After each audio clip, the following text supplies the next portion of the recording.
Welcome to American History Through Film, History 4314. And today we're going to finish up looking at ethnic and racial stereotyping in film. Then we're going to look at Hollywood's greatest year, 1939. Then we're going to look at Hollywood's greatest film, Citizen Kane. And finally, if there's still time, we're going to go to war, and we're going to look at war films throughout Hollywood's history. But let's begin by finishing up our topic of African Americans in film. And I thought we might talk a bit about the Academy Awards. Who was the last African American to win Best Actor in a film?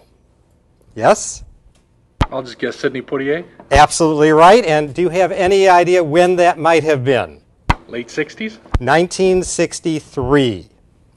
In other words, it's been nearly 40 years since an African American has won the Best Actor Award. Sidney Poitier won it for Lilies in the Field. So what should an African American actor do if he wants to win the Academy Award for Best Actor? Well, my answer would be, I'm afraid, go to prison, because that seems to be Hollywood's route to a major role. Lately, if you're an African American male looking for an Oscar nomination, you have to go to prison. There's Denzel Washington as Hurricane Carter. There's Michael Clark Duncan from The Green Mile. But they're not alone. There has been a pattern in Oscar nominations received by African American actors in films released in the past decade. There was Denzel Washington again in Malcolm X. There was Morgan Freeman in The Shawshank Redemption and in Seven. There was Samuel L. Jackson in Pulp Fiction. There was Lawrence Fishburne in What's Love Got to Do with It? There was Cuba Gooding Jr. for Jerry Maguire. 8 nominations, 5 of them for criminals. Now, why might that be? Why criminal roles as opposed to other kind of dramatic roles? Wrong side of the track roles allow actors to flash that outlaw swagger that audiences expect of African American men in the movies. Now, of course, Academy Award voters always seem to have a soft spot for bad boys regardless of race. White actors won Oscars for playing an unrepentant drunk in Leaving Las Vegas, a serial killer in Silence of the Lambs, and a charmer who might be a killer in Reversal of Fortune. The other Best Actor Oscars favored injured characters who wanted to be better men and who suffered for it, often played by Tom Hanks in Philadelphia and in Forrest Gump, or Jeffrey Rush in Shine, or Jack Nicholson in As Good as It Gets.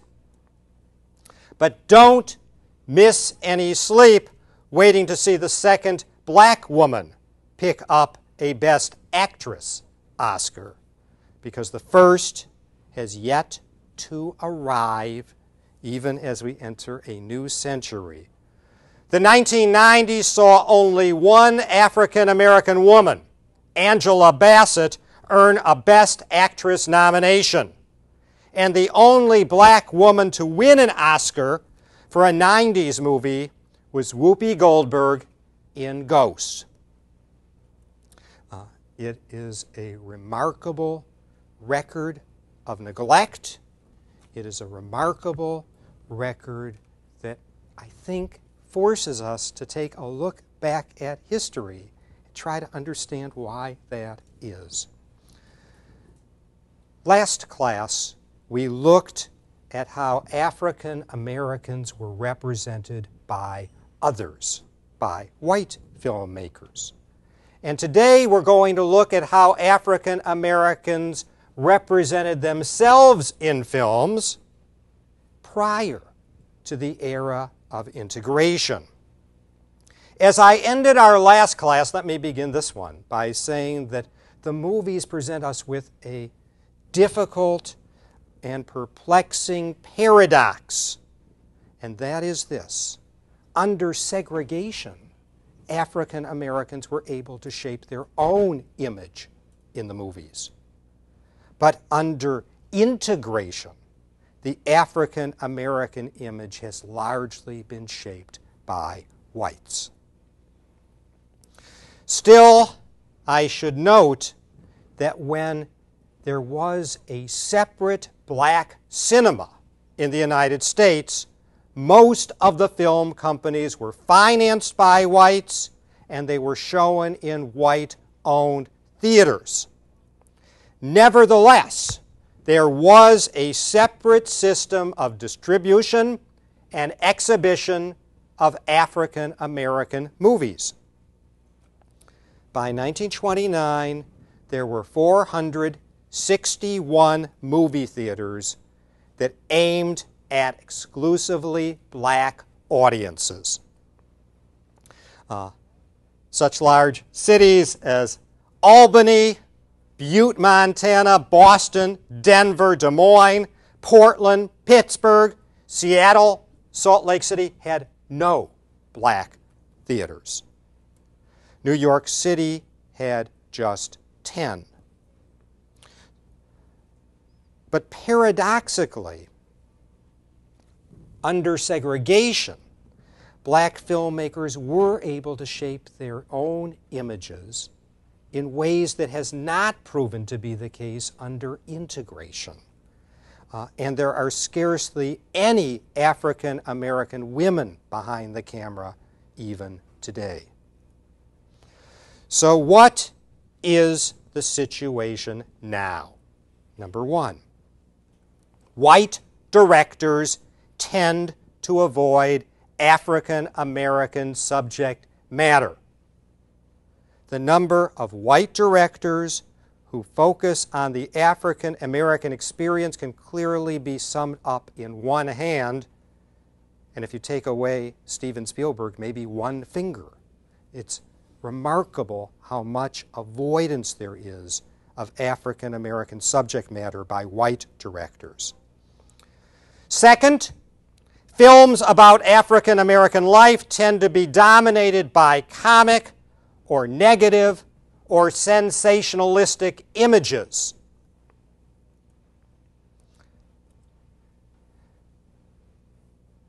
There's many comedies, there's many movies that see the roughness of growing up in ghettos. But that seems to be the limits of what Hollywood has us see. A question that we're going to have to ponder a bit during the first part of our class is exactly what is an African American movie? Is it a film that is angled at a predominantly African American audience? Is it a film that has a special African American sensibility? Is it a film that is made by African Americans? Or is it some combination of all those elements? There's great disagreement about what actually constitutes a black film. But there are several themes that have tended to run through African American films across the entire 20th century. Some films expressed nostalgia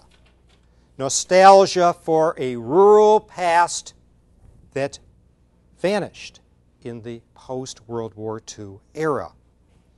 Other African American films spoke in a hip, urban jive idiom.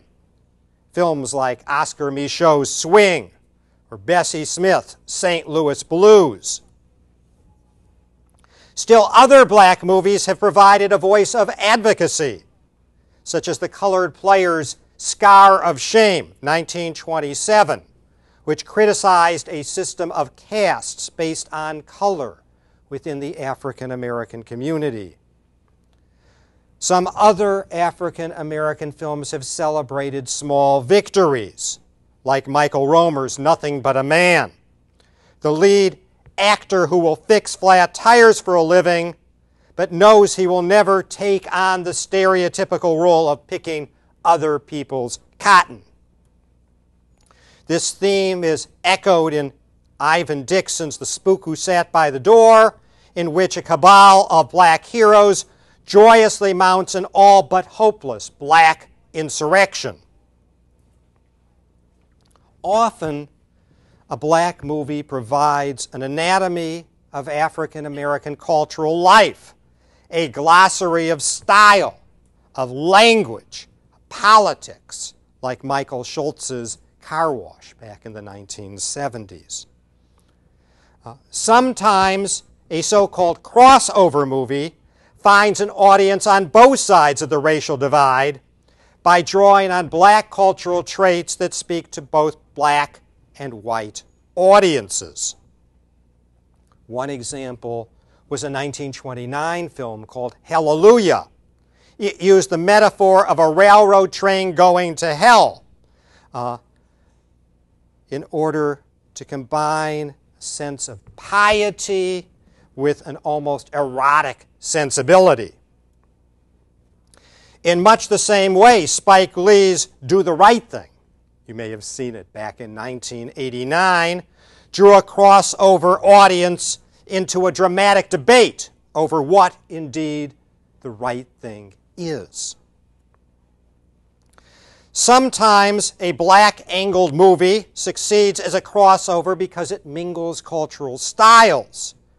For example, Black Orpheus, 1959, retold the Greek myth of Orpheus and Eurydice set in the annual Afro-Brazilian Carnival. In Trevor Rome's The Harder They Come, the reggae singer Jimmy Cliff plays a victim of a sleazy recording industry boss. Driven to a life of outlawry, Cliff adopts a fantasy life of revenge in the mode of an American cowboy, much like Travis Bickle in Martin Scorsese's Taxi Driver.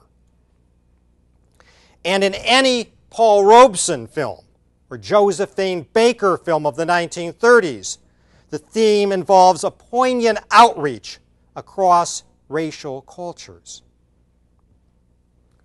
One argument that I have tried to make the last few sessions of our class is that we often take it for granted that there's a kind of progress in the movies, and that is, if you go to the movies today, you're going to see more realistic and more numerous representations of women, African Americans, other ethnic groups than at any time in history. But what I've tried to suggest to you the last few classes is that's not true. That you have fairly consistent amount of output and you have very consistent themes.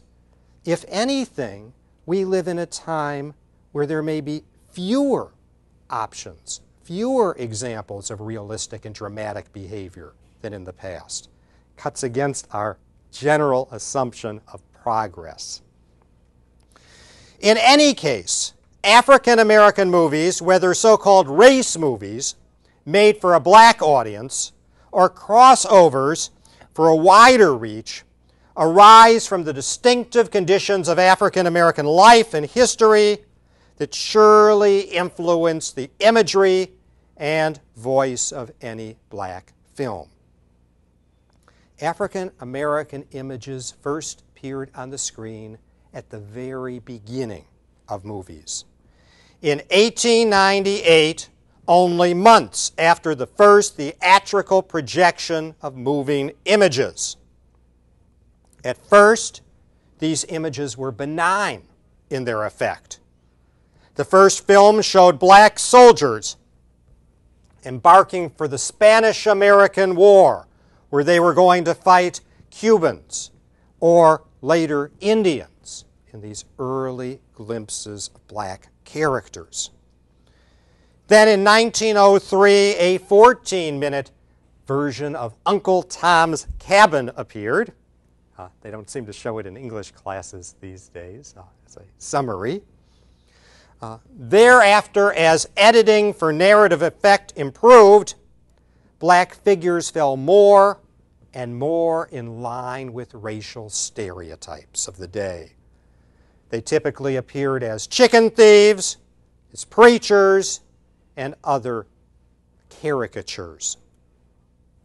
They only rarely turned up in marginally authentic roles in films such as The Fight of Nations, which at least depicted black culture, however warped in form. As the 50th anniversary of the Civil War approached in 1910, the collective nostalgia for the war inspired maudlin tales of brotherhood between Northerners and white Southerners. Black slaves, once the focus of combat, were reduced to sentimental figures who sided with their Southern white masters against their Northern liberators. The most renowned and artistically the most compelling of this genre was, of course, Birth of a Nation, D.W. Griffith's 1915 epic. And it would be this film that would inspire the birth of a separate African-American cinema. It would be white chauvinism that would encourage a small group of black directors to make separate films for an African-American audience. 1918 saw Birth of a Race, 2 years in the making, perhaps 3 hours in length, begun as a response to Griffith's film. I can't show you any clips from it because it doesn't survive, which is, I'm afraid, the fate of many of the early African-American films. But its succession of producers and backers, including Booker T. Washington's Tuskegee Institute, Universal Pictures, and Julius Rosenwald of Sears Roebuck, lost touch with the original concept. But Birth of a Race would inspire George P. Johnson and his brother Noble Johnson to found the Lincoln Motion Picture Company to carry forward the quest for a black cinema. But there was a massive influenza outbreak which shuttered theaters and drove them near bankruptcy. After World War I, the American movie industry moved to California, to Hollywood, and the ensuing Jazz Age offered little to African Americans. Few movies offered blacks parts with any authenticity. Such parts included the grizzled hobo in Jim Tully's tale of the lowly beggars of life, a seaman boldly played by a black boxer in Old Ironsides, the renderings of African Americans in Showboat and Uncle Tom's Cabin, and early sound films like St. Louis Blues. In other words, there's a handful of exceptions from the dominant tendency towards stereotype and caricature. Blacks generally played out conventional roles as chorus girls, convicts, racetrack grooms, boxing trainers, and flippant servants. The sameness of these images led African Americans to create their own cinema, the so-called race movies. These were made by black and often white producers for an exclusively black audience. George and Noble Johnson made as many as 4 such films that were black versions of tried and true Hollywood genres. Success stories, adventures, and the like, all subsequently lost. In Philadelphia, the Colored Players, a theatrical group, crafted a canon, most of which did survive, including their masterpiece, The Scar of Shame, a melodrama about class and caste divisions in the African American community. But of all the African American filmmakers of the era, the most important, the most influential was Oscar Micheaux. Oscar Micheaux. He dominated black film. He had been a Pullman porter. He had been a homesteader. He'd been a novelist who sold his books door to door. But he was also a legendary entrepreneur who broke with and built on Hollywood genres. More than any other known figure, Micheaux took up themes that Hollywood left untouched. In his films, you can see lynchings. In his film, you can see black success stories. In his films, you can see color-based cast. In other words, of all the African American directors in the race movie era, he was the one who showed the widest range of visions of black life in America. For years, there was only scant access to his work. There was only one film, Body and Soul, starring the great black athlete, singer, and activist Paul Robeson. But recently, many of his films have been rediscovered, and we've found many of them within our gates. Shows lynching, the symbol of the unconquered, and others are now part of the film genre. The coming of sound movies at the onset of the Great Depression momentarily threatened African American movie making. On the one hand, Hollywood could co-opt black filmmakers. It could exploit black musical traditions. At the same time, the cost of producing sound movies was so great that black filmmakers just simply didn't have the money to invest in sound movie making or wiring old ghetto theaters.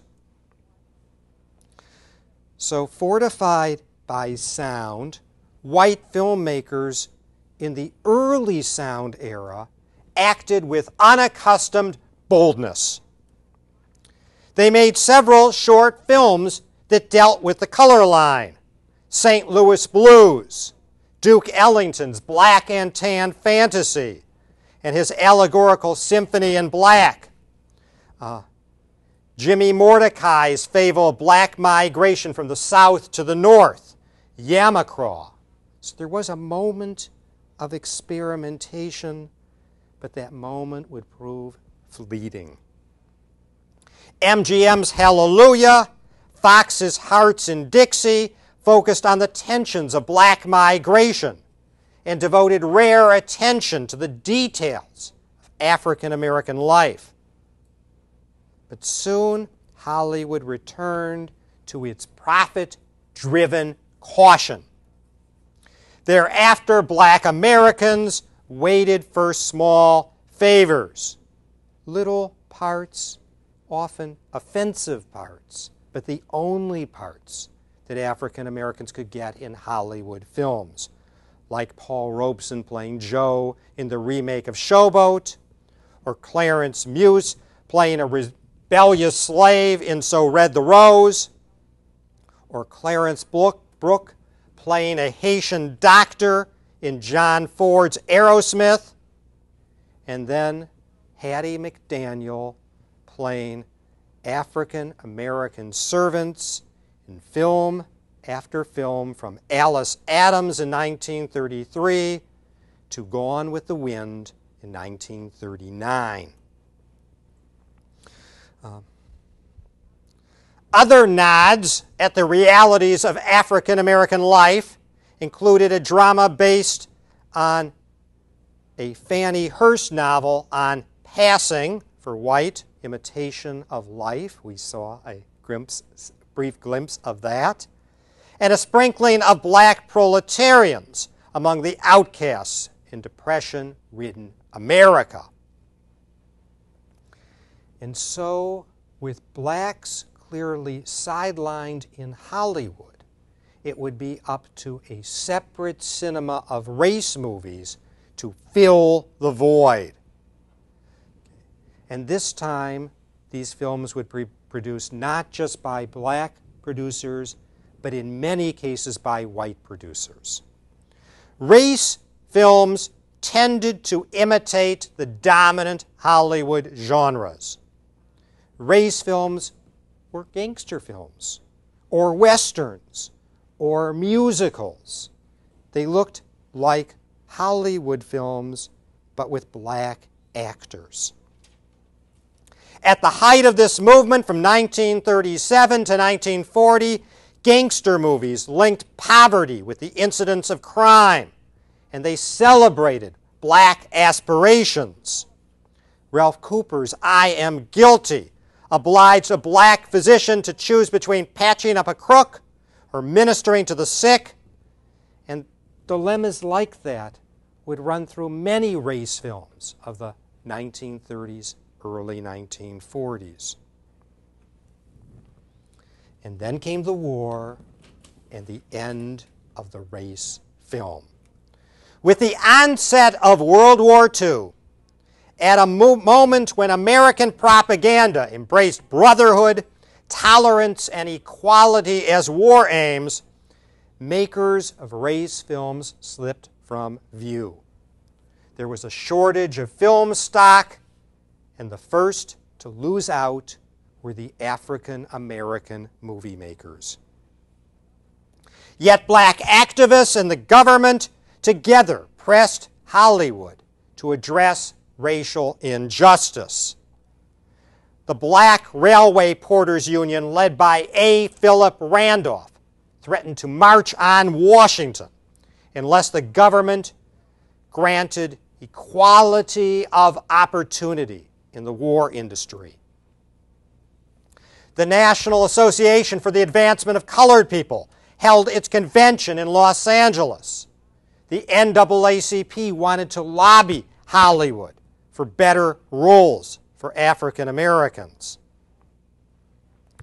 The black newspaper, the Pittsburgh Courier, campaigned for what it called Double V, a simultaneous victory against fascism abroad and racism at home.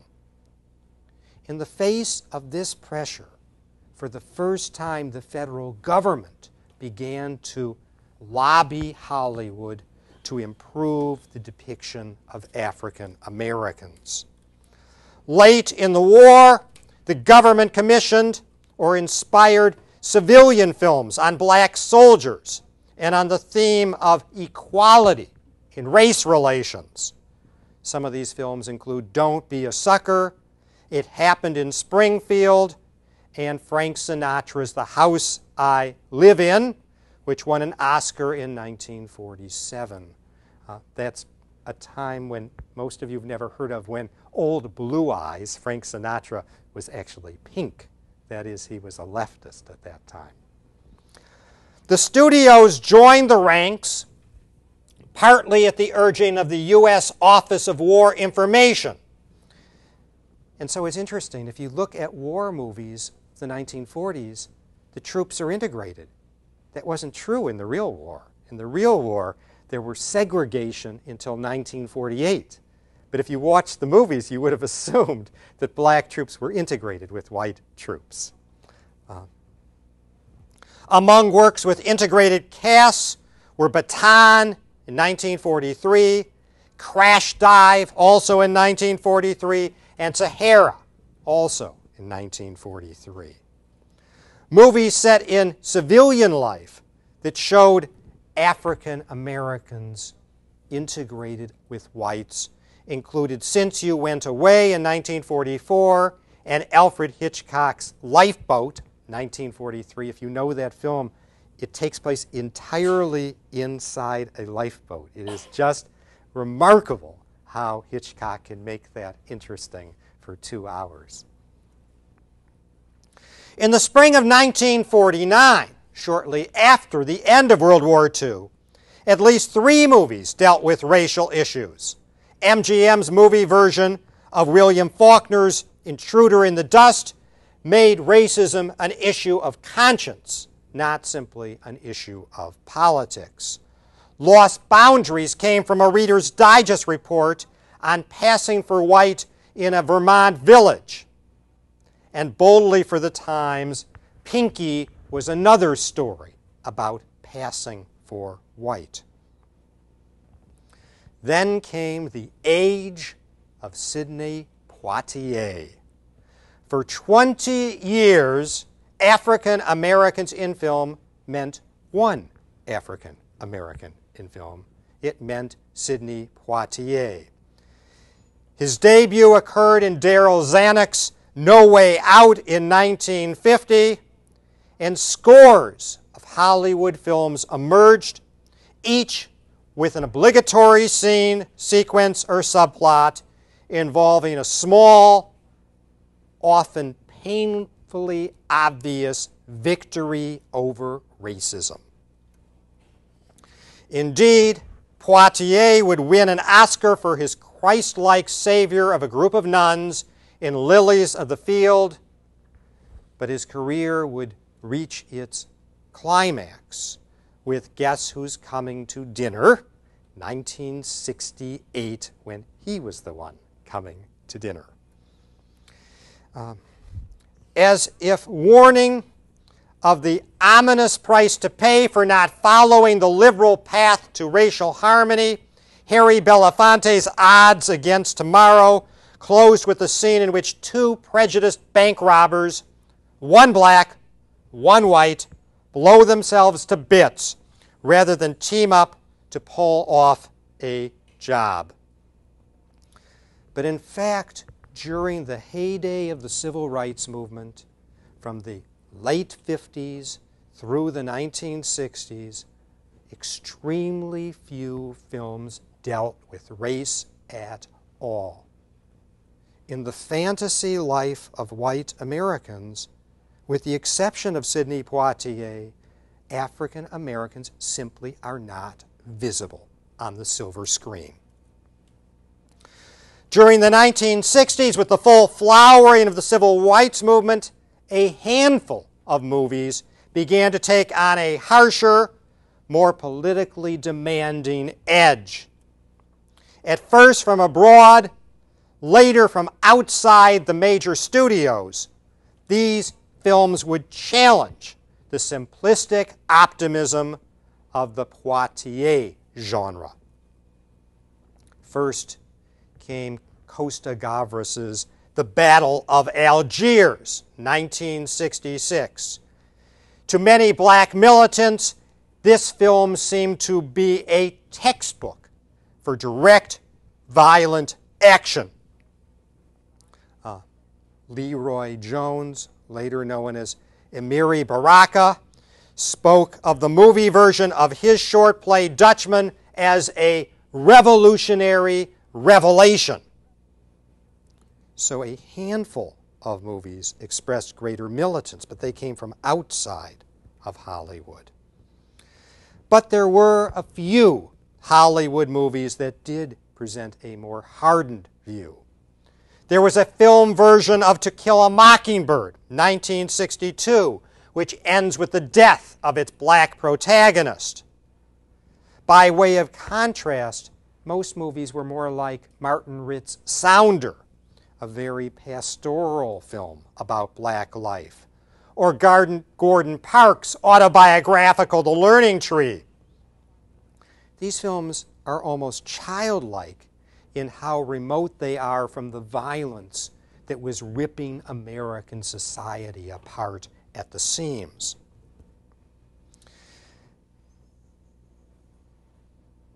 In many black communities, by the end of the 1960s, there was a deepening rage. The cities of the 1960s burst into riots of despair. In my hometown, Detroit, in 1967, 43 people were killed in a race riot. These riots erupted in response to police brutality, to job discrimination, and later the assassination of Martin Luther King. Awaiting the arrival of this new wave of films were hundreds of derelict, cavernous downtown theaters, which would be patronized by people who hadn't benefited much from the civil rights movement of the 1960s. And the first of the new Blaxploitation films was Melvin Van Peebles' Sweet Sweetback's Badass Song, 1971. They were called Blaxploitation movies by the Film Bible Variety. And more than any other movie, Sweetback would define its era. Jangling in its lighting, jangling in its music track, heady with contempt for the white social order and its cops, the film's success all but invited Hollywood's major studios to rush forward in search of a new audience, a ghetto audience hungry for representations of black life. Shaft in 1971, which is about to be remade, believe it or not, played to the crowd by featuring a mouthy, streetwise hero who was not an outlaw in Sweetback's mold, but merely a plainclothes cop. From the outset, the Hollywood studio version of this black, urban, outlaw culture cynically followed a familiar pattern. Old films were remade. Cool Breeze was a remake of Asphalt Jungle. The Lost Man was a remake of Odd Man Out. Uptight was a remake of The Informer. So that what they did is it's kind of interesting, just as white singers covered African American music, that is, they took African American soundtracks and put new words to them, what Hollywood did is it took old white movies and had them redone as blaxploitation movies. The Hollywood studios even plundered genres like horror films in such films as Blackula and Blackenstein. And in terms of pure numbers, there were probably more movies for the African American audience in the 1970s than in the 1990s. But all the while, a new generation of black filmmakers is emerging from film schools. From the University of California at Los Angeles, from the University of Southern California, from New York University, and later from such historically black schools as Howard University. Asserting that black expression could be appreciated on its own terms, this new black cinema aimed to preserve black culture both within Hollywood and outside it. Among those who achieved success were Julie Dash, who studied the communities of coastal South Carolina in Daughters of the Dust. Another who achieved some success was Haile Harama of Howard University, who made a very vivid film about slavery called Sankofa. But of course, the best known of all the new black filmmakers was a New York University alum, Spike Lee. He managed to win large audiences for almost everything he produced. He financed his films with credit cards. He made television commercials. He made promotional pieces, anything to help bankroll his films. He also directed a string of Hollywood successes, including one of the most politically challenging and commercially successful films of the new black cinema, Do the Right Thing, in 1989. But it would be actors and actresses who would be far more successful than black directors. Danny Glover, Halle Berry, Will Smith, Jada Pinkett, along with the people I mentioned at the beginning of our lecture, they began for the first time to get steady work in Hollywood rather than sporadic work. By the late 1990s, it was clear that one of Hollywood's most reliable audiences was made up of young African Americans, and this seemed to assure a future for the new black cinema. But whether the black cinema will speak with a distinctive voice, or it will simply mimic older Hollywood genres, and whether it will simply relegate African Americans into comic or sensationalistic roles, or will produce films that realistically portray the African American experience, the answer to those questions is yet unclear. Next, we're going to talk about Latinos in film. We're going to focus particularly on Mexican Americans in film. If we could have the overhead projector for a moment. This was one of the first, and one of the most influential Hollywood depictions of Mexican American life. That actor is Paul Muni, who was not Mexican American. He's starring in a film called Border Town. The images of Mexican American life have almost entirely reflected the attitudes, fantasies, fears of whites, of non-Latinos, until very, very recently. Let's look at a few pictures. Okay, if we could have the overhead projector. This is Paul Muni again in the title role in Juarez. Here you see Dolores Del Rio and Ricardo Cortez in Wonderbar. Dolores Del Rio again in Caliente. Do you see realistic, dramatic images of Mexican American life in these pictures? Carmen Miranda, The Gang's All Here.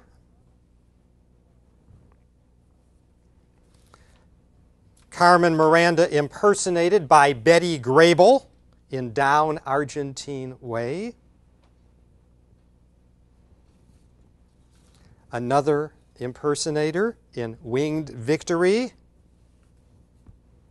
And finally, Marlon Brando and Jean Peters in Viva Zapata. The movies would provide millions of people who lived in New York or Chicago with their first and their most enduring images of the diverse people who live in this country. But the images that they would receive were negative and derogatory.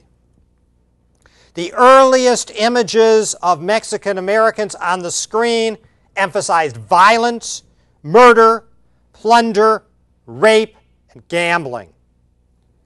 Indeed, Mexican Americans were not called Mexicans in these early movies. They were not called Indians. They were dubbed with the most offensive name used in the movies. They were called greasers. And this would be one of Hollywood's most despicable stereotypes. Indeed, Mexican Americans would be the first villains in Hollywood cinema. Well before there were Nazis, well before there were communists, the Mexican enemy was Hollywood's preferred enemy. The titles say everything. There was Bronco Billy and the Greaser in 1914. There was Cowboy's Baby, 1910. The villain, a Mexican American, throws the hero's child into a river. There is a deep prejudice that runs through these films. In Bronco Billy's Redemption, the villain is given money to buy medicine for a dying man. Instead, he steals the money, tosses away the prescription.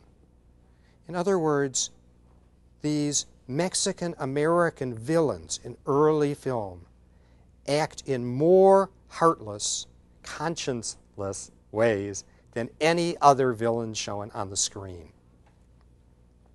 These early films reveal certain stereotypes that would persist long into the future. One is that there's always a good Mexican who will ally himself with the Anglos. The second stereotype is that Mexicans are incapable of independent action. They are entirely dependent on Anglos for success, according to these film stereotypes. And third, the high-bred Mexican woman always desires an Anglo husband. And this would be a theme that would run again and again and again through these films. It's a subtext in the film High Noon, if you've seen that. Now, in American popular culture, a cowboy looks like Gary Cooper, or a cowboy looks like John Wayne, or a cowboy looks like Clint Eastwood. But in fact, a fifth of the nation's 40,000 cowboys between 1865 and 1880 were Mexican-American. Another fifth were African-American. You didn't get that message at the movies.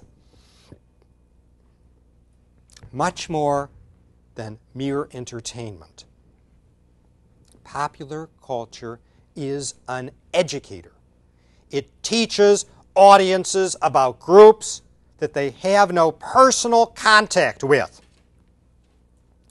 And so movies and TV have been crucial in shaping our images of ethnic groups and shaping our image of our history.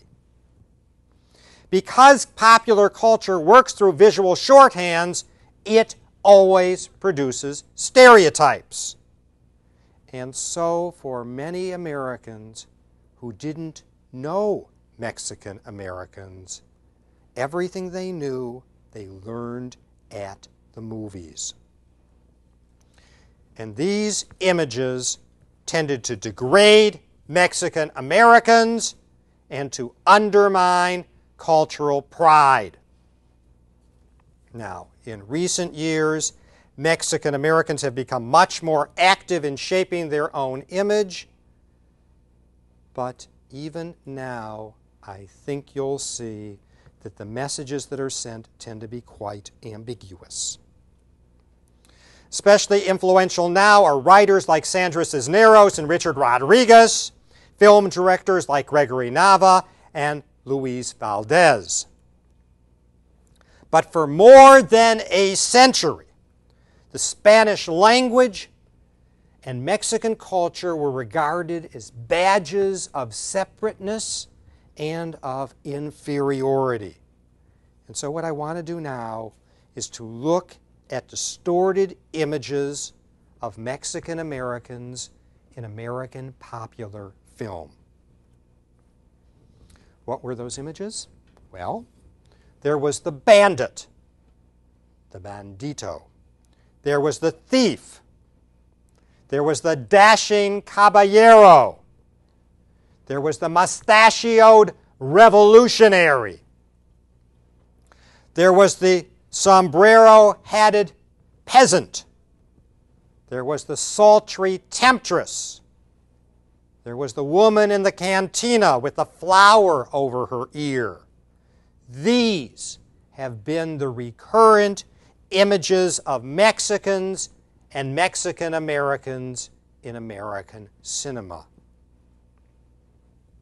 To be sure, there were a handful of Europeanized Spanish characters who are portrayed as educated, cultured, and refined. You all remember Ricardo Montalban. But the dominant imagery has emphasized characters who are violent, who are tempestuous, who are vengeful, or are so romantically picaresque as to seem of another world, not the world we actually live in. And so the argument that I want to make to you is that these caricatures and these stereotypes have shaped prevailing attitudes towards Mexican Americans and have done just as much damage as any physical violence. Now, the earliest films drew upon earlier stereotypes drawn from Western dime novels. They were movies like The Greaser's Gauntlet, 1908, or The Greaser's Revenge, 1914. These early films cast Mexicans as dissolute, violent, and contemptible. To make matters even worse, the Mexican bandit, in his formulaic villainy, was typically played by an Anglo. Now, these highly derogatory images began to disappear from the screen beginning in 1922, when the Mexican government prohibited the import of movies that portrayed Mexicans unfavorably. But the side effect of that was that Hollywood, rather than provoking controversy, simply omitted Mexican characters from the screen altogether. So for a decade and a half, Mexican Americans were largely rendered invisible. But two new images did slowly appear on the screen. One was the Latin lover. He was generally played by Ramon Navarro. He was the most sensual male on the screen. He had a swarthy complexion, narrow lips, dark hair, and passionate eyes. Navarro was born in Durango and traced his ancestry to Spanish and Aztec nobility. He grew up in Mexico City and left for Hollywood at the age of 17. He made such films as Scaramouche, Thy Name is Woman, and The Great Ben-Hur, and he became synonymous with the Latin lover. But no one knew he was Mexican. His identity in the films is always vague. You don't really know that he is a Mexican character on the screen. And so his Mexican identity is invisible, just as it is with someone, say, like Raquel Welch in our own time.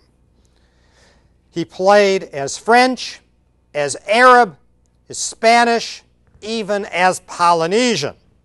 And it would not be until Fernando Lamas and Ricardo Montalban in the late 1940s and early 1950s that the Latin lover would become synonymous in the public mind with Hispanicity. But alongside the Latin lover, there was another image that Hollywood popularized, and that was an effete, asexual, humorous figure, a figure who always loses his girl to the Anglo hero. And this would appear again and again in Hollywood film. Now, the most important portrayal of Mexican Americans during the Great Depression was Warner Brothers' Border Town, 1935. But it's a film marred by deep caricatures and cliches. Johnny Ramirez is played by Paul Muni. We saw a clip of Paul Muni, you'll remember, in I Am a Fugitive from a Chain Gang. Johnny Ramirez studies hard at law school, graduates at the top of his class. Yet in his first courtroom appearance, he succumbs to anger and physically attacks the defendant. He's ejected from the courtroom and he is disbarred. He subsequently becomes manager of a casino. One night, he meets a society woman. They go for a ride, and Ramirez asks her to marry him. The heiress appears shocked. She replies, "We aren't of the same tribe, savage." She runs away from him across the road. She's hit by a car and killed before his eyes. The message is no miscegenation, clearly. Now, the number of films with Hispanic characters, locales, and themes began to increase in the mid-1930s. The number of Latin stars also rose. There was the hot-blooded, hip-swaying Dolores del Rio.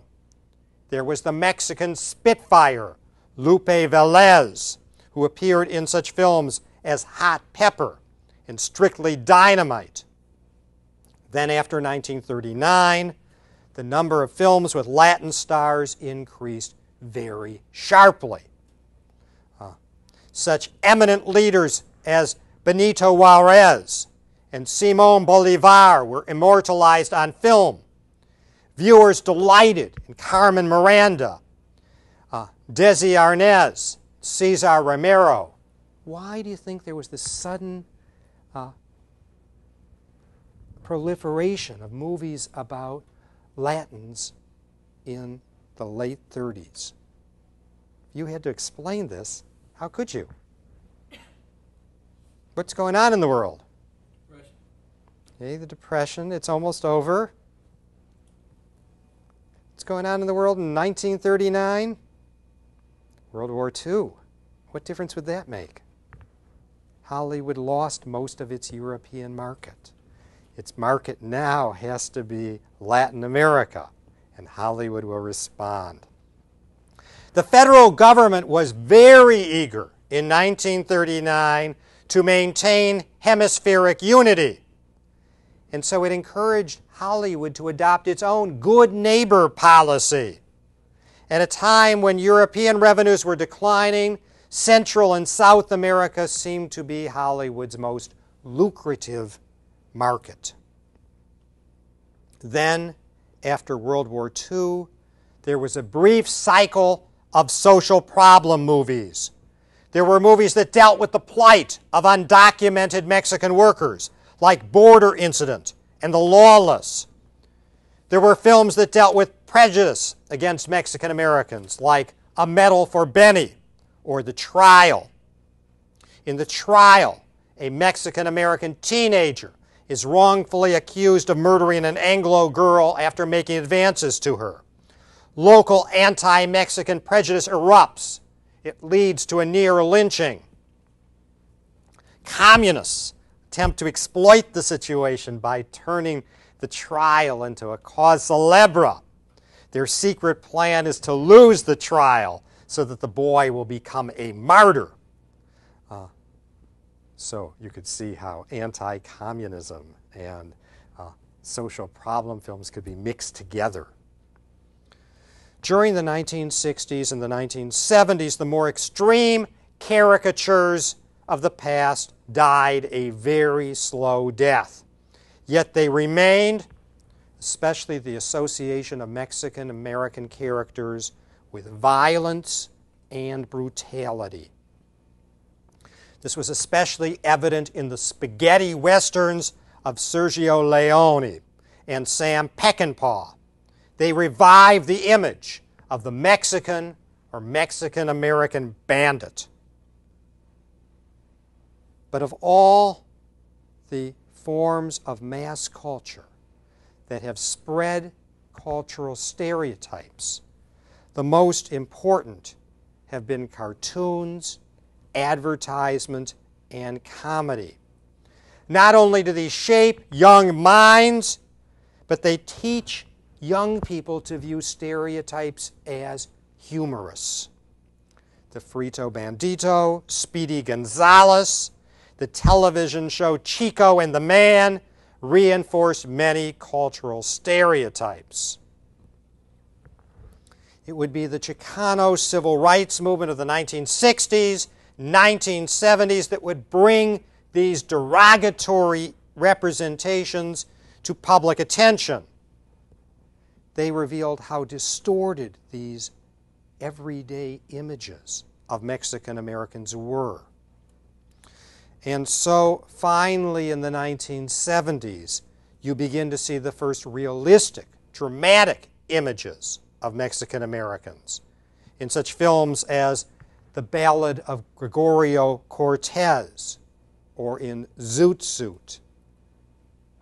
But it would be not until the late 1980s that Hollywood itself would begin to produce films depicting the Chicano experience, like La Bamba, or Born in East L.A., or the Milagro Beanfield War, or The Old Gringo, or Stand and Deliver.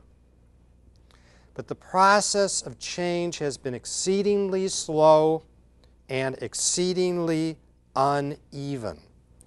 And apart from films with Jennifer Lopez, it's not clear how many films Hollywood makes that feature Mexican, American, or Latino stars. Okay, the last topic we're going to talk about before we get to our break is immigration and immigrants in films. Films have always served as social barometers. That is, they measure the public's hopes, the public's frustrations, the public's fantasies, the public's angsts. Films have also served as educators, providing audiences with an informal, often unintended, education about their society. And they're better than any teacher at any university because they can personalize, they can dramatize, they can magnetize. Films have served as a kind of public textbook, offering a public curriculum on ethnicity and race. So movies do more than entertain. Movies also teach, whether or not the filmmaker believes that she or he is teaching anything at all. Films provide us with information, and often they provide us with misinformation. We have great gaps in our knowledge, and Hollywood fills those vacuums. Now, among the subjects taught by Hollywood's curriculum has been immigration. Among the subjects that Hollywood has treated are whether immigrants are contributors to American society or whether immigrants threaten American society, whether immigrants are mistreated by native-born Americans or whether immigrants are welcomed to the Golden Gate, whether immigrants are able to achieve upward mobility or whether they're mired in poverty, whether immigrants want to attain an American identity or whether they want to maintain a separate identity. How do we know about this? We learn it at the movies.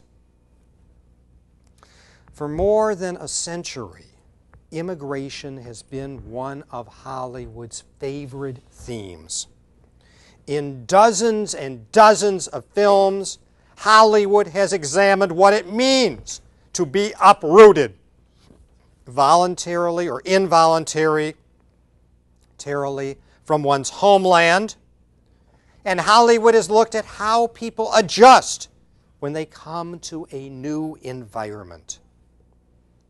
Now, we all know that the movement from one society to another is often accompanied by deep feelings of psychological dislocation.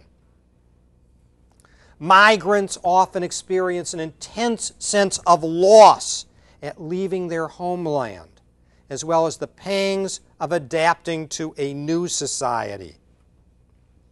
Many writers have commented that migration inverts generational relationships, since the young find it easier to learn a new language or to pick up new customs.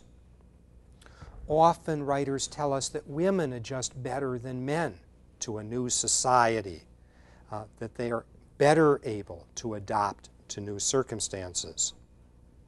That male migrants are more rigid, less adaptable to new circumstances. So what movies do is what the best autobiographies do.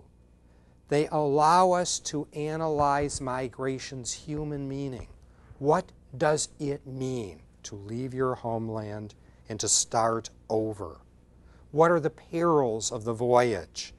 What disorientation do you experience? What are the traumas that you encounter on arrival?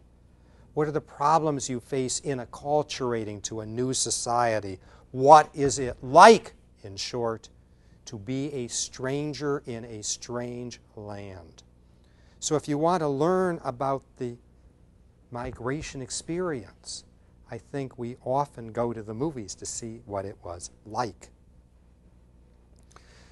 So there are many questions that Hollywood movies can begin to answer for us about the migratory experience. How does the film depict life in the homeland?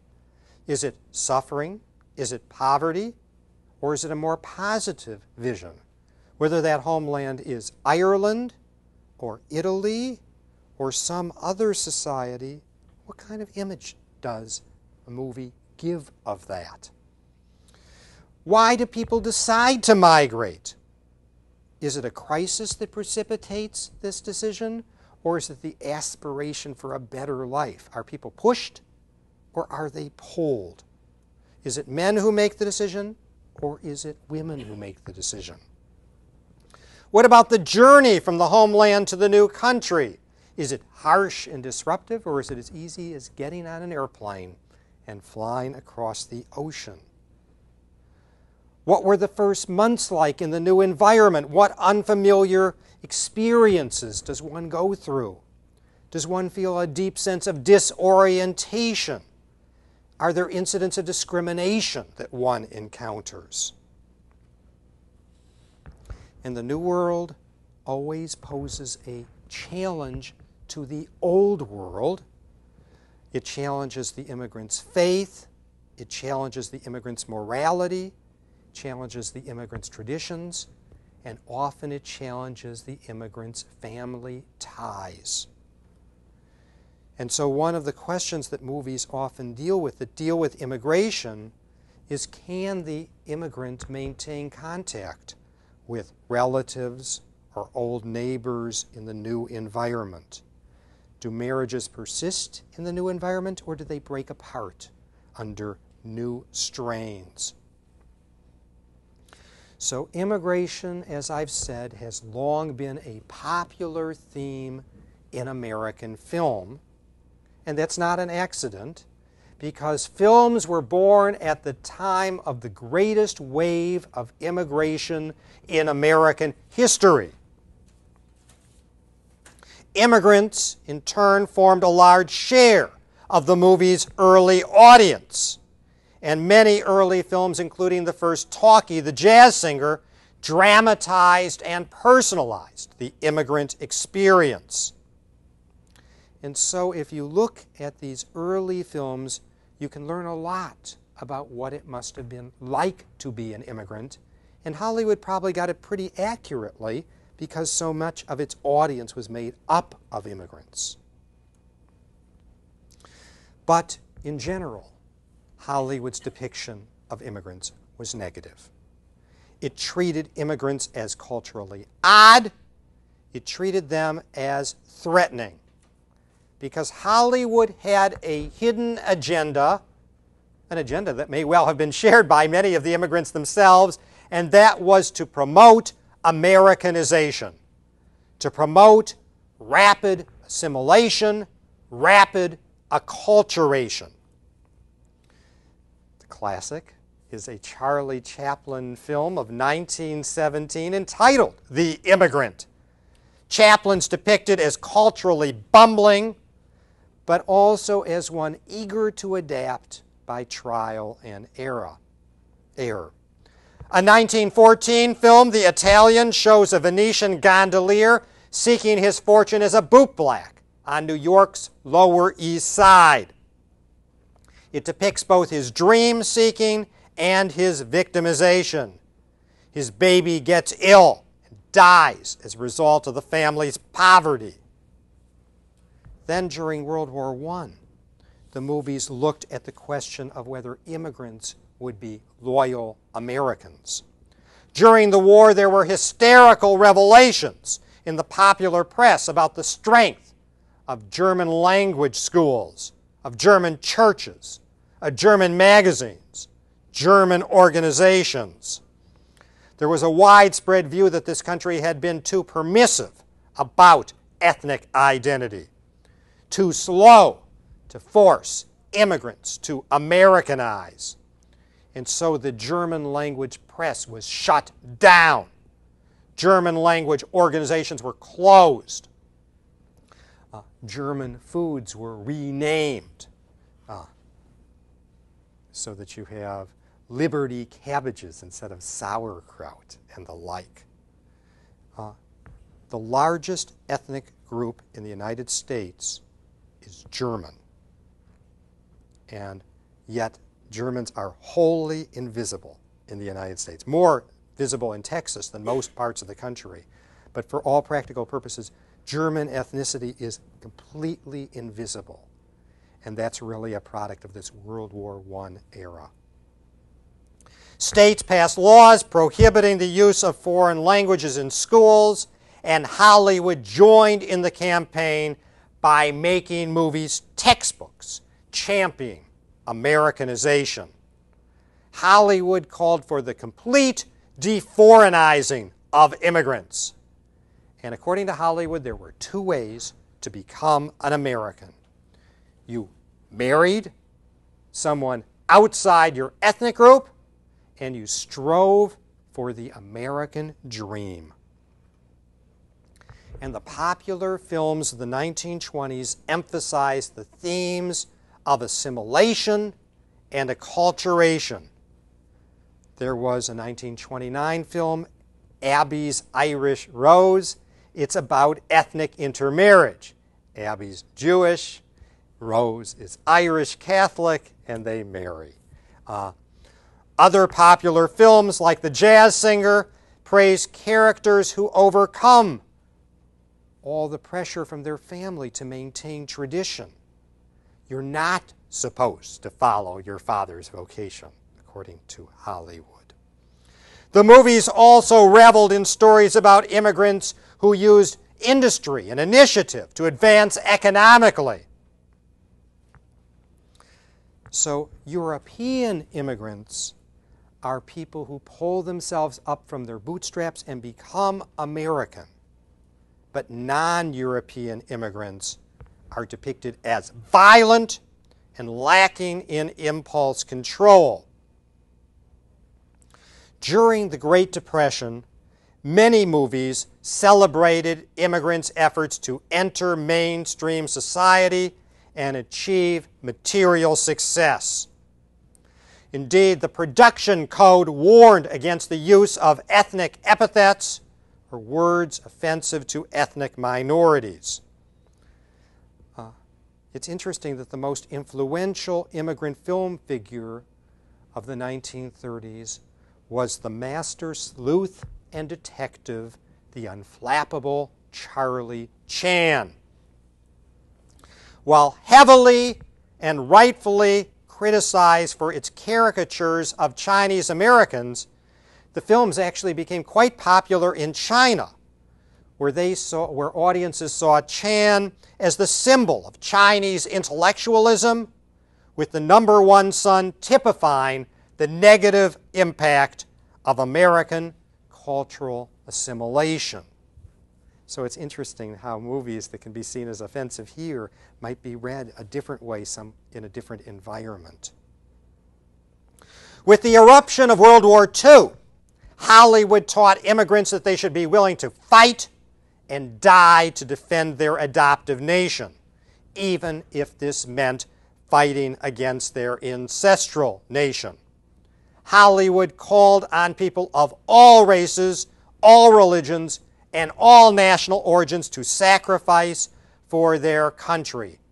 Men should serve in the armed forces. Women should support the war effort as nurses or as war workers. And so Hollywood instituted its own kind of early affirmative action program.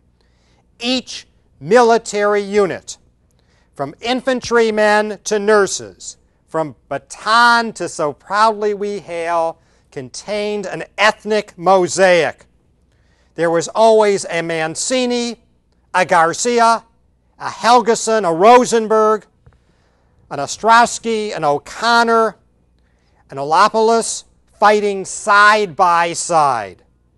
Because in Hollywood's vision of America, it was truly a melting pot where ethnic groups existed side by side, pulling together. Let's take a break.